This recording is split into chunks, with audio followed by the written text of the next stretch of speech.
hari ikibanza nabonye aho naherewe impano, niho nakuye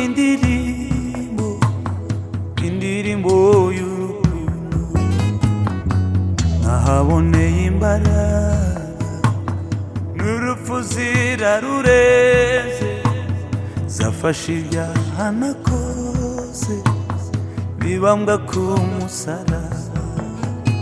Umunsi nahuye na Mesiya, niho naherewe impano, niho nakuye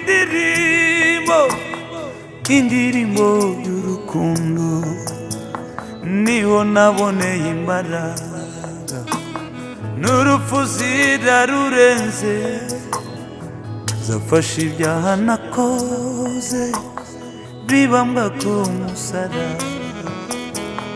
Hari ikibanza nabonye aho naherewe impano, niho nakuye indirimbo y'urukundo, nahaboneye imbaraga n'urupfu zirarureze, zafashe ibyaha nakoze bibambwa ku musaraba. Shimwa musaraba,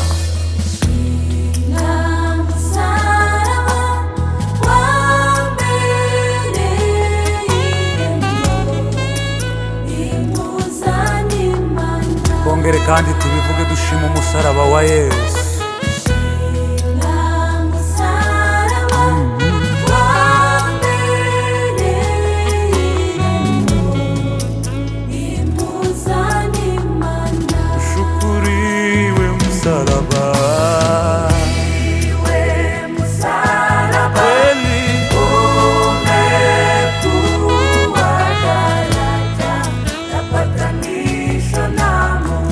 Ushukuriwe musaraba, musaraba, umekuwa daraja ya patanisho na Mungu. Sajaneze nishimire imbabazi zawe Yesu, imbabazi zawe Mana, navuga icyo umwami yankoreye.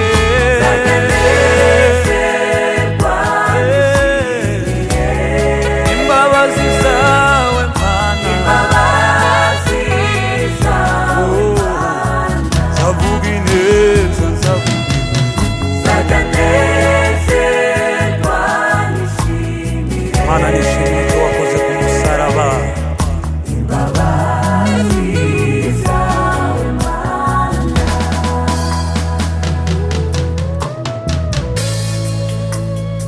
Ariko niba tugendera mu muco nk'uko Imana ubwayo iba mu rumuri, tuba twunze ubumwe n'abandi. Amaraso ya Yesu dushime.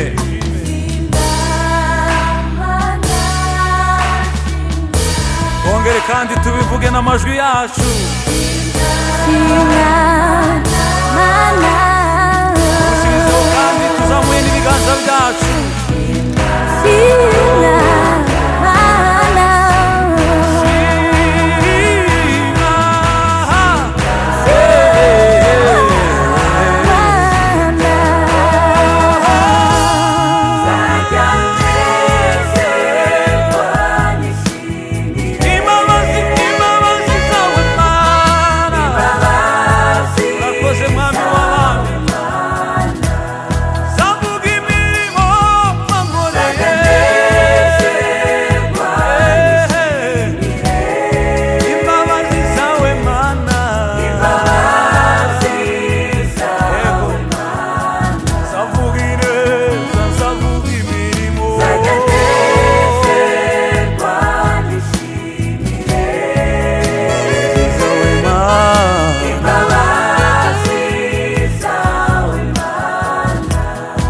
zavuga icyo wakoze ku musaraba. Zaganezerwa nishimire imbabazi wangiriye.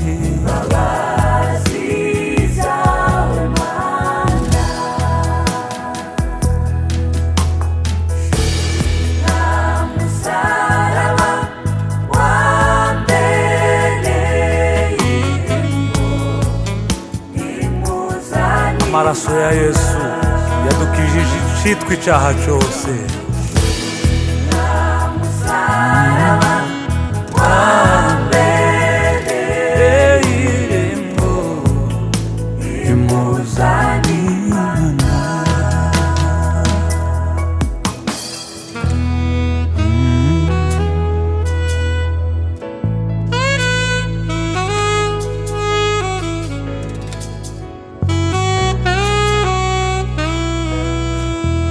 Shima musaraba watubereye irembo.